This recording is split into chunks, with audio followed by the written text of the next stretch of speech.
Karena gagasan yang kami bawa adalah gagasan perubahan. Dan ketika bicara tentang perubahan, perubahan untuk apa?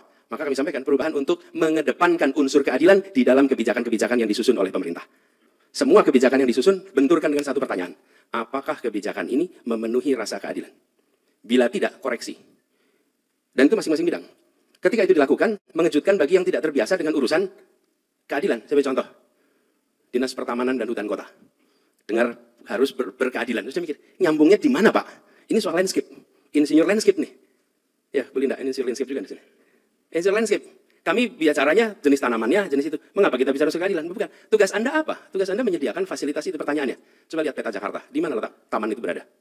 Begitu lihat petanya, taman berada di daerah-daerah yang rakyatnya makmur, bukan di daerah-daerah yang rakyatnya kumuh, yang justru membutuhkan taman-taman untuk mereka bermain bagi anak-anaknya. Ubah, langsung diubah. Kita membangun taman-taman di daerah-daerah yang anak-anaknya membutuhkan tempat bermain dan tidak ada ruang bermain di sana. Berubah.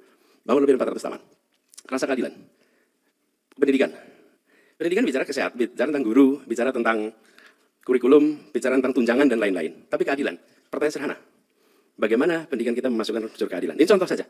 Rekrutmen, sekolah-sekolah baik di Jakarta, siapa orang tua yang bisa masuk sekolah itu?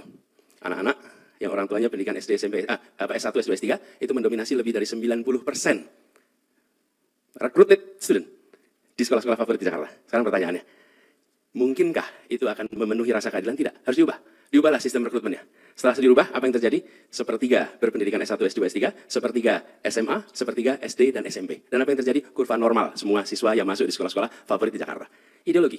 Ini saya bisa ceritakan semua sektor, termasuk Bina Marga. Bagaimana kita bangun jalan kaki. Kenapa? Karena alat transportasi yang semua orang pakai itu kaki. Dan di Jakarta tidak disiapkan fasilitas untuk pejalan kaki. Lalu dibangunlah trotoar yang luar biasa masif yang sekarang Bapak Ibu bisa saksikan di Jakarta. Itu semua kenapa? Karena prinsip keadilan.